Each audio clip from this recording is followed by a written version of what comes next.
വരൂ പിടിക്കൂ കൈകളിൽ വേഗം നമ്മൾ കൊന്നാകാം. തരൂ മനസ്സൊരു നിമിഷം നിങ്ങൾ ശാന്തി പകർന്നിടാം. വരൂ പിടിക്കൂ കൈകളിൽ വേഗം നമുക്ക് രക്ഷിക്കാം. ജീവിത വഴിയിൽ പ്രതീക്ഷ മങ്ങിയ സ്നേഹിതരായവരെ, വരൂ പിടിക്കൂ കൈകളിൽ വേഗം നമുക്ക് രക്ഷിക്കാം. ജീവിത വഴിയിൽ പ്രതീക്ഷ മങ്ങിയ സ്നേഹിതരായവരെ, പ്രപഞ്ചമാകും പുസ്തകമറിവിൻ അത്ഭുതമാകുമ്പോൾ,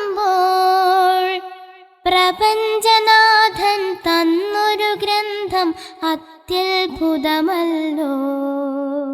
വിസ്തമുദിക്കുന്നു, ചിന്തകളുണരുന്നു, വിസ്തമുദിക്കുന്നു, നല്ലൊരു മാർഗം തെളിയുന്നു. വിസ്തമുദിക്കുന്നു. അസ്സലാമു അലൈക്കും വറഹ്മത്തുള്ളാഹി വബറകാതുഹു.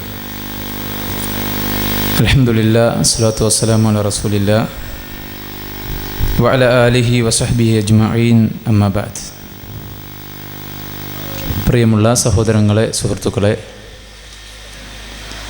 സഹപ്രവർത്തകരെ, ഈ ഹൈസക്കിലെ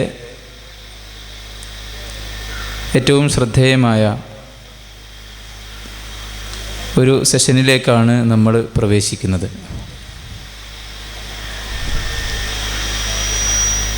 ഈ ജീവിതം കൊണ്ട് നമുക്ക് നിർവഹിക്കാനുള്ള ധാരാളം ഉത്തരവാദിത്വങ്ങളെ ഓർമ്മപ്പെടുത്തുന്ന, ജീവിതത്തിൻ്റെ ലക്ഷ്യവും ജീവിതത്തിലെ കാഴ്ചപ്പാടും തീർത്തും വ്യത്യസ്തമായ വഴിയിലേക്ക് നീങ്ങുകയും യഥാർത്ഥ ആസ്വാദനത്തിൻ്റെ തലങ്ങൾ മറന്നുകൊണ്ട് പിശാചിൻ്റെയും അവൻ്റെ കൂട്ടാളികളുടെയും ചതിക്കുഴിയിൽ നമ്മൾ എത്തിപ്പെട്ടാൽ അതുകൊണ്ട് സംഭവിക്കാനുള്ള അപകടങ്ങളെയും ദുരന്തങ്ങളെയും അനാവരണം ചെയ്യുന്ന, നമ്മളേവരും ഇതുവരെ വളരെ ശ്രദ്ധയോടുകൂടെ ഈ പ്രോഗ്രാം ശ്രവിച്ചതുപോലെ അല്ലെങ്കിൽ അതിനേക്കാൾ കൂടുതൽ ശ്രദ്ധ കൊടുക്കേണ്ട, നമ്മുടെ ഓരോരുത്തരുടെയും ഭാവിയിൽ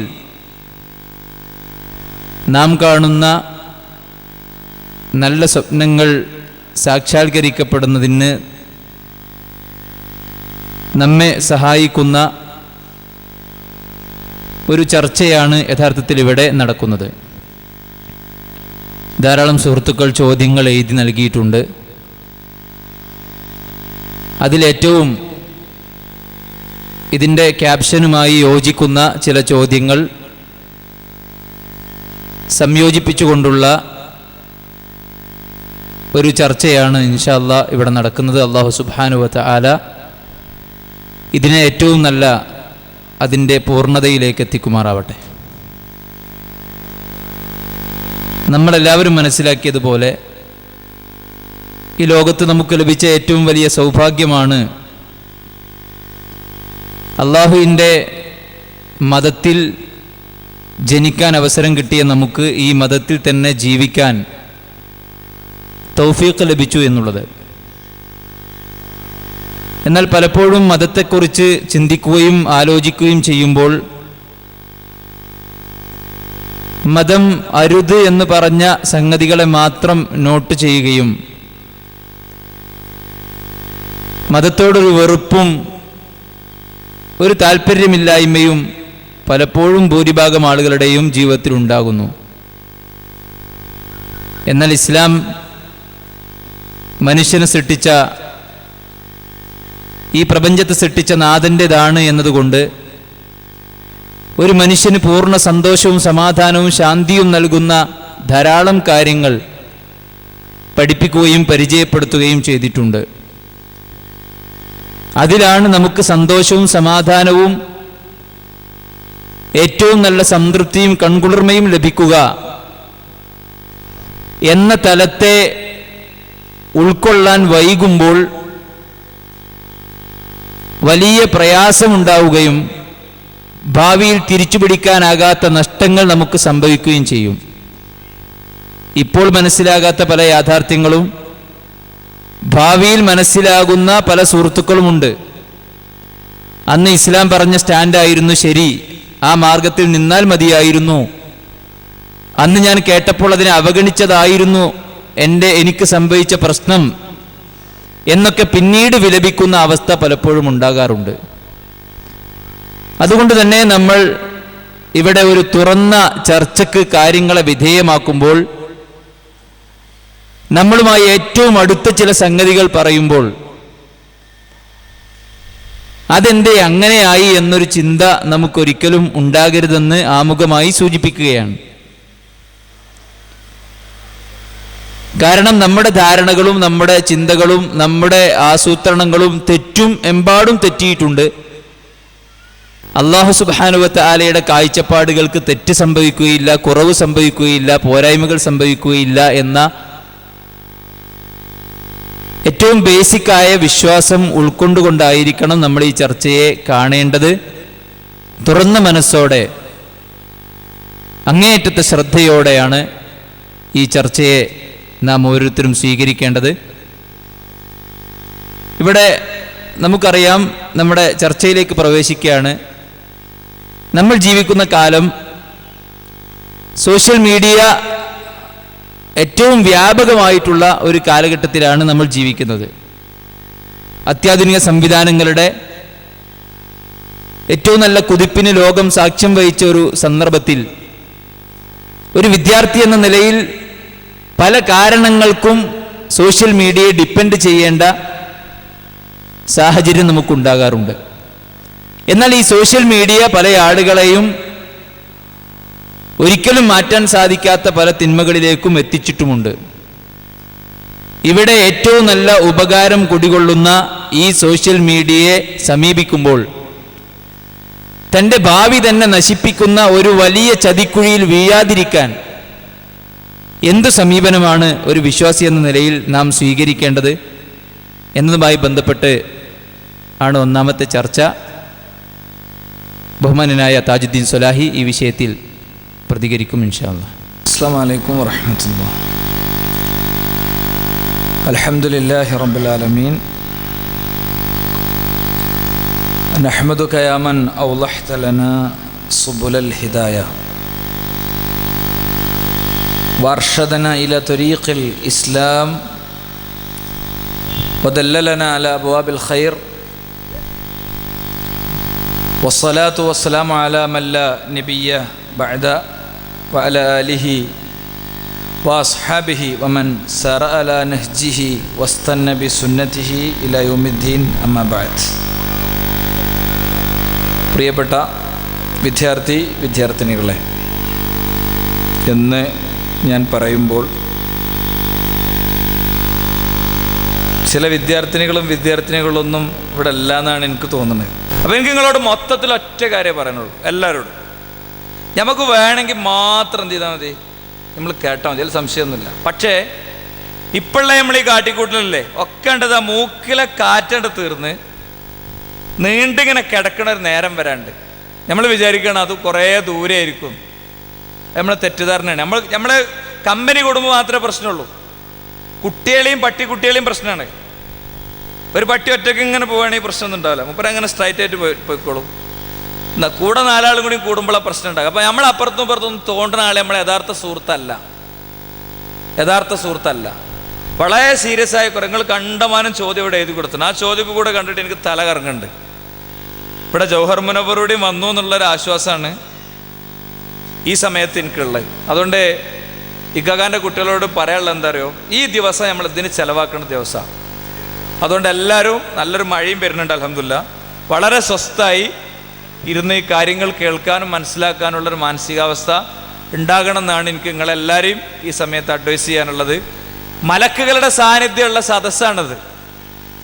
ഈ സദസ്സിൽ ഇരിക്കണവർക്ക് വേണ്ടി മലക്കുകൾ ആകാശത്തുനിന്ന് പ്രാർത്ഥിക്കുന്നുണ്ടാകും ഹദീസ് അനുസരിച്ച്. പക്ഷേ അതിൽ നമ്മൾ പെടണമെങ്കിൽ എന്ത് വേണമെന്നറിയോ? നമുക്ക് ആ ഒരു മനസ്സ് വേണം. നമുക്ക് പഠിച്ചവനെ എനിക്ക് കിട്ടണം എന്നുള്ള മനസ്സ് വേണം. ഇല്ലാതെ കിട്ടൂല. അതുകൊണ്ട് എല്ലാവരും വളരെ ലൈവാണ്. ഞാൻ അങ്ങനെ പോകുന്നപ്പോൾ തന്നെ ഇങ്ങനെ ഒരു 6-7 ആളെ അങ്ങനെ വെറുതെ നോട്ട് ചെയ്ത് വെച്ച്, അല്ലെങ്കിൽ ഇങ്ങനെ പാസ് ചെയ്തപ്പോൾ തന്നെ നോട്ട് ചെയ്ത് വെച്ച് ഓരെയും കൂടി മനസ്സ് കണ്ടുകൊണ്ട് ഞാൻ പറയണം. ഓരിപ്പോൾ ഏറ്റവും ശ്രദ്ധിച്ചിരിക്കണവരായിട്ട് എനിക്ക് തോന്നുന്നത്, മനസ്സെന്താന്ന് എനിക്കറിയില്ല, കാഴ്ചയിൽ ഏറ്റവും ശ്രദ്ധിച്ചിരിക്കണവരായിട്ടാണ് എനിക്ക് തോന്നുന്നത്. അള്ളാഹു ഇത് നമുക്ക് എല്ലാവർക്കും ഉപകാരപ്പെടുന്ന ഒരു സദസ്സായും തീർക്കുമാറാകട്ടെ. ഞാൻ ചില സദസ്സിലൊക്കെ ചെന്ന് ഇങ്ങനെയൊക്കെ പറയും, ചില ചെവിക്കൊക്കെ പിടിക്കും, പോയിട്ട് മണ്ടൊക്കെ കുത്തൊക്കെ ചെയ്യും. അങ്ങനെയാണ് 10-15 കൊല്ലമായിട്ട് ഇതാണ് പരിപാടി നമ്മളെ. അപ്പോൾ അതിലുള്ളൊരു പ്രശ്നം എന്താ വെച്ചാൽ, കുട്ടികൾക്ക് ആദ്യം ദേഷ്യമൊക്കെ ഉണ്ടാവും. പിന്നെ എവിടുന്നെങ്കിലുമൊക്കെ കാണുമ്പോൾ പറയും, അന്ന് നിങ്ങളെ വന്ന് മണ്ടൊക്കെ കുത്തിയതുകൊണ്ട് ഇപ്പം നമ്മൾ കഴിച്ചിലായി. അതാണ് എൻ്റെ ഒരു ശരി. അതുകൊണ്ട് ഇനി ഇവിടുന്ന് ആർക്കെങ്കിലും എണീക്കണമെങ്കിൽ ഇതിൻ്റെ ആൾ ഞാനാണ്, മുതലാളി. എൻ്റെ പെർമിഷൻ ഉണ്ടെങ്കിൽ മാത്രമേ ഇവിടുന്ന് എണീക്കാൻ പാടുള്ളൂ. അതാണ് എൻ്റെ നിയമം. ഇവിടെ എന്നോട് ഒന്നാമത് ചോദിച്ച ചോദ്യം, സോഷ്യൽ മീഡിയയിൽ പെട്ടിട്ട് കുറേ ആൾക്കാർ സ്വീപ്പാണുണ്ട് എന്നാണ്. സോഷ്യൽ മീഡിയ ഉപയോഗിക്കുന്ന ആൾക്കാരൊക്കെ ഒന്ന് കൈവയ്ക്കും ഉള്ളവർ. അത് പൊക്കിക്കളി എല്ലാവരും. സോഷ്യൽ മീഡിയ ഉപയോഗിക്കൽ ഹറാമൊന്നുമല്ല. സോഷ്യൽ മീഡിയ ഉപയോഗിക്കൽ വാജിബാണ്. നിസ്കാരം പോലെ വാജിബായ ഒരു കാര്യമാണ്. ഇനി പൊക്കി അതെന്തോടോ ചിരിക്കണ്? ഞാൻ അങ്ങനെ വിശ്വസിക്കുന്ന ആളാണ്. Social media ഉപയോഗിക്കൽ സുന്നത്താകും, വാജിബാകും, ഹറാമാകും. 3 അവസ്ഥ ഉണ്ട്. ഹറാമാകും. തത്വത്തിൽ അത് ഉപയോഗിക്കൽ ഹലാലാണ്, അസ്ല ഹലാലാണ്. മനസ്സിലായല്ലേ? ചിലപ്പോൾ അത് ചില ആൾക്കാർ ഉപയോഗിക്കൽ ഹറാമാവും, ചില ആൾക്കാർക്ക് അത് ഉപയോഗിക്കൽ വാജിബാവും, ചില ആൾക്കാർക്ക് അത് ഉപയോഗിക്കൽ സുന്നത്തും. ഞാൻ സുന്നത്താവതറപ്പള ശരിക്കും ഓക്കെ അല്ലേ? എന്താ പ്രശ്നം എന്ന് വെച്ചാൽ, ഒരു കത്തി ഉണ്ടെങ്കിൽ ആ കത്തി കൊണ്ട് പല പണിയെടുക്കാം. നമ്മളെ റോട്ടിലേക്ക് മറിഞ്ഞു വീണ മരം ഇങ്ങനെ മുറിച്ചിട്ടിട്ടാണ്ട് ഒഴിവാക്കി വഴിയിലെ ആംബുലൻസിനും ബാക്കിയുള്ളതിനൊക്കെ പോകാനുള്ള സൗകര്യം ഉണ്ടാക്കി കൊടുക്കാം അല്ലേ? ഒരു ആംബുലൻസ് വരാണ്ടെങ്കിൽ ആ മരം മുറിച്ച് നീക്കൽ ഒരു ബസ് വരാണ്ടാവുമ്പോൾ ഉണ്ടാകുന്ന വിധിയല്ല ഉണ്ടാകുക, ആണോ? അല്ല, അതിന് സീരിയസ്നെസ് കൂടും. ഒരു ആംബുലൻസ് അവിടെ നിന്ന് പുറപ്പെട്ടിട്ടുണ്ടെന്ന് പറഞ്ഞാൽ പെട്ടെന്ന് വെട്ടി നീക്കി റെഡിയാക്കി കൊടുക്കും. ഒരു മനുഷ്യൻ്റെ ജീവൻ അതിൻ്റെ ഉള്ളിലുള്ളത്. ഇതേ കത്തി കൊണ്ട് വേണമെങ്കിൽ എന്ത് ചെയ്യാം, ഒരാളെ ആംബുലൻസിൻ്റെ ഉള്ളിൽ കാക്കുകയും ചെയ്യാം. ആക്കിക്കൂടെ? വെട്ടിക്കൊല്ല എന്ന് പറയുന്നത് പോലെയാണ് സോഷ്യൽ മീഡിയ. സോഷ്യൽ മീഡിയയിൽ ഞാനും നിങ്ങളൊക്കെ ഓരോരുത്തരും മാധ്യമ പ്രവർത്തകരാണ്. ഞാൻ നിങ്ങൾക്കൊരു വീഡിയോനെ കുറിച്ച് പറഞ്ഞുതരാം. യൂട്യൂബിൽ നിങ്ങൾ സെർച്ച് ചെയ്താൽ കിട്ടും, അല്ലെങ്കിൽ എൻ്റെയൊക്കെ പേജിൽ പോയാൽ നിങ്ങൾക്ക് കിട്ടും. താജുദ്ദീൻ സലാഹി എന്ന് പറഞ്ഞ പേജുണ്ട്, കുറച്ച് ആൾക്കാരേ ഉള്ളൂ. അതിൽ പോയാൽ നിങ്ങൾക്ക് കിട്ടും. എന്താ അറിയോ, ഫലസ്തീൻ ഖുദ്സിൽ നിന്നുള്ള ഒരാൾ പോസ്റ്റ് ചെയ്തൊരു വീഡിയോ ആണ്. അതിൽ 2 കൈയും 1 കാലും നഷ്ടപ്പെട്ട ഒരു കുട്ടി, ഒരു 6-7 വയസ്സായ ഒരു കുട്ടി. ആ കുട്ടിനോട് ചോദിക്കുകയാണ്, നിൻ്റെ ഉമ്മ എവിടെ? എൻ്റെ ഉമ്മനെ ഒരു ബലാത്സംഗം ചെയ്ത് കൊന്നു. നിൻ്റെ ഉപ്പ എവിടെ? എൻ്റെ ഉപ്പാനെ അവർ പിടിച്ചോണ്ടുപോയി. എൻ്റെ പെങ്ങളെവിടെ? എൻ്റെ പെങ്ങളെ ഒരു ദിവസം അവർ ഇവിടുന്ന് വലിച്ചിറക്കി കൊണ്ടുപോയി. നിൻ്റെ ബ്രദർ എവിടെ? സഹോദരൻ എവിടെ? അവർ യുദ്ധത്തിൽ അവൻ രക്തസാക്ഷിയായി. എന്നിട്ട് ആ കുട്ടി ഇങ്ങനെ പറയാണ്, ഞങ്ങളിനി ഖുദ്സ് മോചിപ്പിക്കും, ഞങ്ങൾ ഫലസ്തീനിലെ കുട്ടികളെല്ലാവരോടും കൂടിയിട്ട് ഇവിടുന്ന് ജൂതന്മാരെ ഞങ്ങൾ ഓടിക്കും. എന്നിട്ട് ആ വീഡിയോ അവൻ്റെ അടുത്ത് നിൽക്കുന്ന റിപ്പോർട്ടർ അവനിതിങ്ങനെ പറയുമ്പോൾ അങ്ങനെ പൊട്ടി പൊട്ടി കരയാണ്. ശരിക്കും അത് കണ്ടാൽ കരയാത്ത ആരും ഉണ്ടാവില്ല. സിനിമയും സീരിയലൊക്കെ കണ്ട് അതിലെ നായകന്മാരുടെയും നായികമാരുടെയൊക്കെ ഡയലോഗൊക്കെ കേട്ട് ചിലപ്പോൾ കരഞ്ഞ ആൾക്കാരൊക്കെ ഇവിടെ ഇരിക്കുന്നുണ്ടാവും അല്ലേ? ഒരു ഗ്ലിസറിനൊക്കെ തേച്ചിട്ടുണ്ട്. എൻ്റെ തൊട്ട് മുമ്പ് ക്യാമറ മുമ്പിൽ വരുന്നതിന് മുമ്പൊക്കെ തേച്ചിട്ട് കണ്ണീരാക്കിയിട്ടാണ് എന്ത് ചെയ്യണത് ഒരു വരുന്നത്. ഇതല്ല, ഇത് സോഷ്യൽ മീഡിയയിലൂടെ കിട്ടിയൊരു കാര്യമാണ്. അപ്പോൾ അത് പോസ്റ്റ് ചെയ്ത ആൾ ഫലസ്തീനിൽ നടക്കുന്ന മഹാദുരന്തങ്ങളെക്കുറിച്ച് ശരിക്കും സമൂഹത്തെ അറിയിക്കുകയാണ് ചെയ്തത്. എന്ന് പറയുന്നത് പോലെ ഒരുപാട് ഗുണങ്ങളുണ്ട്. ഇപ്പം എനിക്കറിയാം, യൂട്യൂബിൽ 50 ലക്ഷത്തിലധികം ആളുകൾ കണ്ട വീഡിയോ ഉണ്ട്. ഒരു പ്രസംഗമാണ്. ഒരു പയ്യൻ്റെ, ഒരു 25-26 വയസ്സായ ഒരു എന്താ പറയുക, പിന്നെ ഒരു ജേർണലിസ്റ്റിൻ്റെ ജേർണലിസം പഠിക്കുന്ന ഒരു കുട്ടീൻ്റെ വീഡിയോ ആണ്. അപ്പോൾ അവൻ ഏത് വീഡിയോ യൂട്യൂബിൽ പോസ്റ്റ് ചെയ്താലും ഇഷ്ടം പോലെ ആളുകൾ അതിൻ്റെ വ്യൂവേഴ്സായിട്ട് വരും, അത് ലൈക്ക് ചെയ്യും, അത് അവർ ഡൗൺലോഡ് ചെയ്യുകയൊക്കെ ചെയ്യും. നമ്മളൊരു ഫോട്ടോ ഫേസ്ബുക്കിൽ ഇട്ടാൽ നമ്മളിങ്ങനെ നോക്കൂലേ അല്ലേ, ആരൊക്കെ ലൈക്ക് ചെയ്ത് എന്തൊക്കെ കമൻറ്റ് വന്നു, oh what a wonderful monkey എന്നൊക്കെ പറയുമ്പോൾ നമുക്ക് ഭയങ്കര സന്തോഷമാവും അല്ലേ, ഇങ്ങനെ ഉണ്ടാകുക, ഭയങ്കര ആവേശമാവും. എന്നിട്ടോ ഞാനൊരു ഫോട്ടോ ഇട്ട് 7 ആളെ ലൈക്ക് ചെയ്തു എന്നൊക്കെ പറയും ചില ആൾക്കാർ. എന്നാൽ ഇവൻ്റെ വീഡിയോ ലക്ഷങ്ങളാണ് കാണുക. അപ്പോൾ അവനോടൊരു ഇൻ്റർവ്യൂ ഉണ്ട് ഇതേ യൂട്യൂബിൽ തന്നെ, ചോദിക്കണം നിങ്ങൾ എങ്ങനെ ഇതൊക്കെ ചെയ്യരുത്. അപ്പം പറയാം എല്ലാവരും വിചാരിക്കണേ ഞാൻ എൻ്റെ പിന്നിൽ ഭയങ്കര ഒരു ടീമുണ്ട്, ഭയങ്കര വീഡിയോ സെറ്റപ്പും ടീമൊക്കെ ആയിട്ടാണ് പോണതെന്നാണ്. യഥാർത്ഥത്തിൽ അങ്ങനെയൊന്നുമില്ല. ഞാൻ എൻ്റെ ആദ്യ വീഡിയോ എടുക്കുന്നത് ഞങ്ങൾ കാർ പോർച്ചിൽ നിന്ന് ഉപ്പാൻ്റെ കാർ ഇങ്ങോട്ട് ഇറക്കിയിട്ടിട്ട് അവിടെ ക്യാമറ സെറ്റ് ചെയ്തു. എൻ്റെ ചെറിയ പെങ്ങളുണ്ട്, അവൾക്ക് ഞാൻ സ്റ്റാർട്ട് ബട്ടൺ കാണിച്ചു കൊടുത്തു. നീ അവിടെ ഞെക്കുമ്പോൾ ഞാൻ ഇവിടുന്ന് സ്റ്റാർട്ട് ബട്ടൺ ഞെക്കിയ പറയാൻ തുടങ്ങി, ക്ലോസ് ബട്ടൺ ഞെക്കി. കാരണം വീഡിയോ ലെങ്ത് കൂടി കഴിഞ്ഞാൽ മുറിക്കാനുള്ള സാധനം എൻ്റെ അടുത്തില്ല. അങ്ങനെ അതാണ് ഞാൻ ആദ്യമായിട്ട് പോസ്റ്റ് ചെയ്തത്, അതാണ് ലക്ഷങ്ങൾ ആദ്യമായിട്ട് കണ്ടത്. മുജാഹിദ് ബാലുശ്ശേരി പറഞ്ഞാൽ കേരളത്തിൽ എല്ലാവർക്കും അറിയാം അല്ലേ, അയാളെ സ്പീച്ച് എന്ന് പറഞ്ഞാൽ എല്ലാവരും എടുക്കും. ഇത് അങ്ങനത്തെ ഒരാളൊന്നുമല്ല, ഒരു പയ്യൻ നിങ്ങളെപ്പോലത്തെ ഒരു +2 കഴിഞ്ഞ് അല്ലെങ്കിൽ ഒരു ഡിഗ്രി കഴിഞ്ഞൊരു കുട്ടി, അവനൊരു വീഡിയോ അങ്ങോട്ട് ഇടുമ്പോൾ ആ വീഡിയോ ലക്ഷങ്ങൾ അങ്ങോട്ട് കാണുക. അപ്പം അതിൻ്റെ കാരണം ചോദിച്ചപ്പോൾ അവൻ പറഞ്ഞേ, ഞാൻ ഉംറക്ക് പോയപ്പോൾ അള്ളാഹിനോട് പ്രാർത്ഥിച്ച്, അള്ളാഹുവേ യൂട്യൂബിലെ ഒരു നല്ല പ്രബോധകനാക്കി എന്നെ നീ മാറ്റണേ എന്ന് ഞാൻ പ്രാർത്ഥിച്ച്, യൂട്യൂബിലെ നല്ലൊരു പ്രബോധകനാക്കിയിട്ട് എന്നെ നീ മാറ്റണേ എന്ന് ഞാൻ പ്രാർത്ഥിച്ച്. ISISൻ്റെ വീഡിയോകൾ കണ്ട് ഇസ്ലാമിനെ തെറ്റിദ്ധരിക്കണ അതേ യൂട്യൂബ്, വേണ്ടാത്ത ചിത്രങ്ങളും ഫിലിമുകളും കണ്ട് ആളുകൾ നശിക്കണ അതേ യൂട്യൂബ്, പോൺ കണ്ടന്റുകൾ കൊണ്ട് നിബിഡമായ അതേ യൂട്യൂബ്, അതിലെന്നെ ഒരു നല്ല താഴിയാക്കണേ. എന്താ മോന് വീട്ടിൽ നിന്ന് കാർ പോർച്ചിൽ നിന്ന് റെക്കോർഡ് ചെയ്യുക, നേരെ യൂട്യൂബ് പോസ്റ്റ് ചെയ്യുക, അത് ലക്ഷങ്ങൾ കാണുക.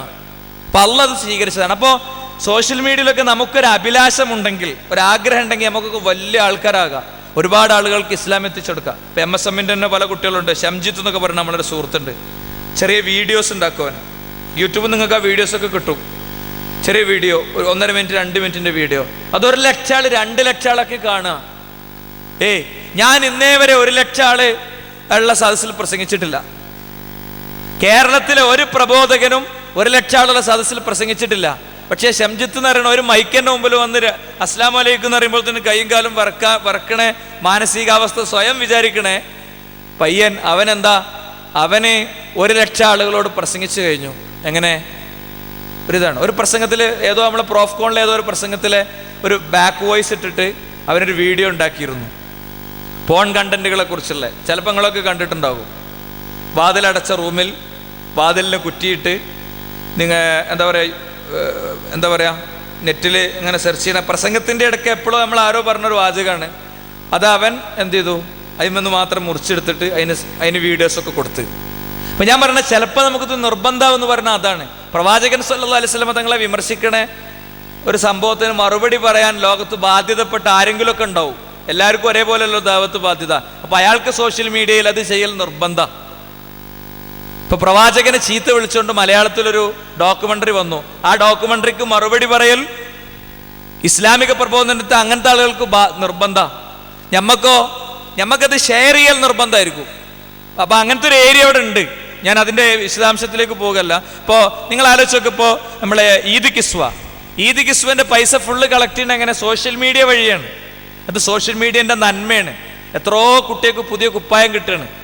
ഇപ്പോൾ സ്നേഹസ്പർശം എന്നുള്ള പേരിൽ ISM ഒരു പ്രൊജക്റ്റ് വെച്ചിട്ടുണ്ട്. അതിൻ്റെ കളക്ഷൻ നടക്കണം എങ്ങനെ? ഒരു ക്യാൻസർ രോഗിക്ക് വേണ്ടി 3 റുപ്യ ഒരു ദിവസം കൊടുക്കുക, 1 വർഷത്തേക്ക് 1000 റുപ്യ കൊടുക്കുക. എന്നിട്ട് ഒരു ക്യാൻസർ രോഗിയുടെ 1 വർഷത്തെ വേദനാസംഹാരിക്കുള്ള ഗുളികൻ്റെ പൈസ കൊടുക്കുക എന്നാണ് പ്രൊജക്റ്റ്. അത് സോഷ്യൽ മീഡിയ വഴിയാണ്. മുസ്ലിങ്ങളോ അല്ലാത്തവരൊക്കെ അതിന് പൈസ കൊടുക്കുകയാണ്.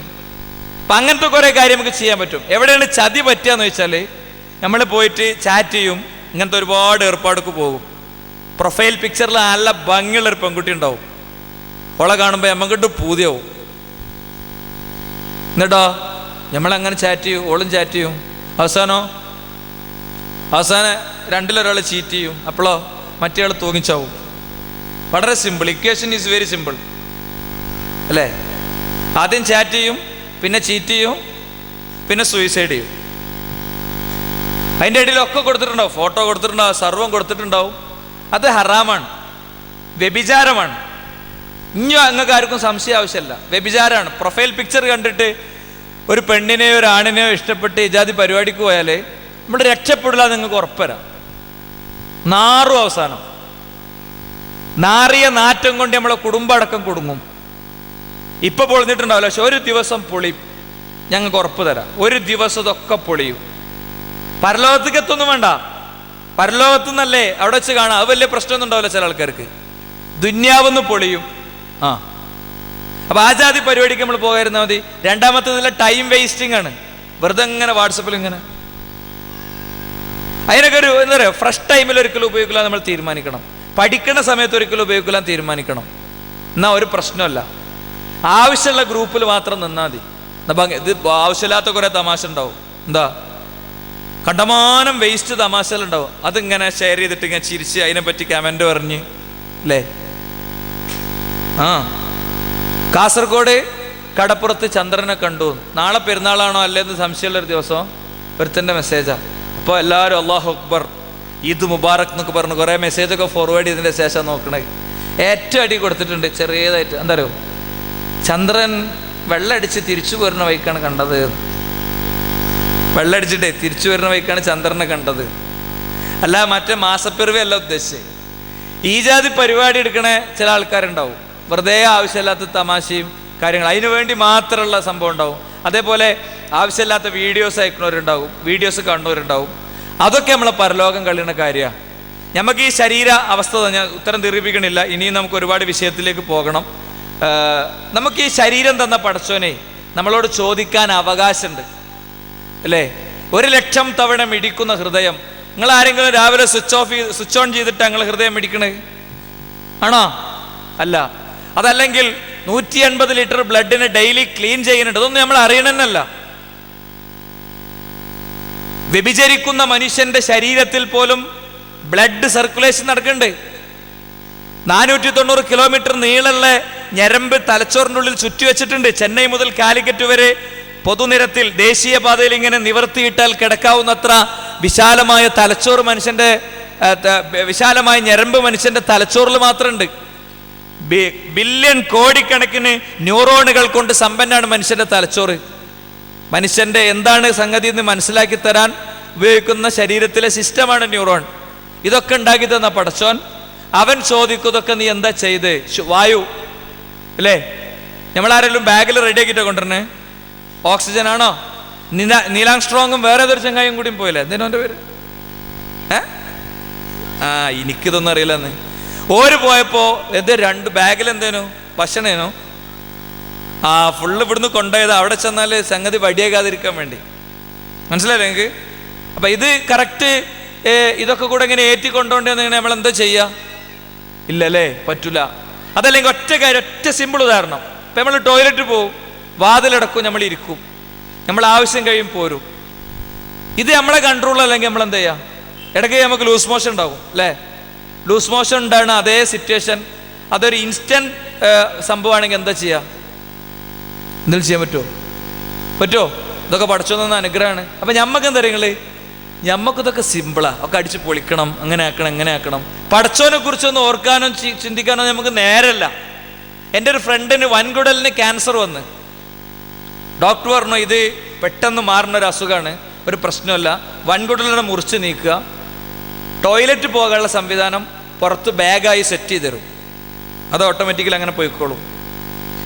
പിന്നെന്തിനാ ജീവിക്കണേ? നമ്മൾ ക്ലാസ്സിലിരിക്കുമ്പോൾ നമ്മളെ ബാഗിലേക്ക് മലം കയറുക, നമ്മളെ കൺട്രോളില്ല, എന്നിട്ട് മണക്കുക. ഏതെങ്കിലും ഫ്രണ്ട് നമ്മൾ സ്വീകരിക്കുമോ? നിങ്ങളെ വലിയ ഫ്രണ്ടായി നിങ്ങൾ വിചാരിക്കുന്ന ആളടക്കം നമ്മളെ തള്ളൂ. ഞങ്ങളെല്ലാവരും പ്രാർത്ഥിച്ചു. അങ്ങനെയാണ് MS-ലൊക്കെ ഉണ്ടായ. എങ്ങനെയാണ് അവൻ്റെ ഡാഷ് എന്ന നമ്മളെ കുട്ടിക്ക് ഇങ്ങനൊരു പ്രശ്നമുണ്ട്, നിങ്ങളെല്ലാവരും പ്രാർത്ഥിക്കണം. നമ്മളെല്ലാവരും മെസ്സേജ് അയച്ച് പടച്ചോനോട് സ്വന്തം അനിയൻ്റെ കാര്യം, ജ്യേഷ്ഠൻ്റെ കാര്യം പറഞ്ഞ പോലെ ഓരോരുത്തരും കരഞ്ഞ് പ്രാർത്ഥിച്ചു.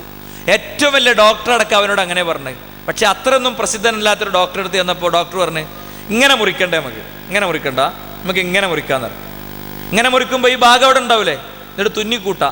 ചിലപ്പോൾ രണ്ടാമതൊരു സർജറി വേണ്ടി വരും, എനിക്ക് ധൈര്യം ഉണ്ടോയെന്ന് ചോദിച്ചു. ഓൻ പറഞ്ഞു സാറേ ഞാൻ നിസ്കാരത്തിൻ്റെ ശേഷം അല്ലാഹുമ്മല മാനേലിമ അത്തയ്ത്തവല മുഴത്തേലിമ മനഴത്താന്ന് പ്രാർത്ഥിക്കുന്ന ആളാണ്. പടച്ചോനെ നീ തന്നത് തടയാനും നീ തടഞ്ഞത് തരാനും ഒരാൾക്കും പറ്റൂല. പിന്നെന്താ സാർ പ്രശ്നം? എനിക്ക് പ്രശ്നമില്ലാന്ന് പറഞ്ഞു.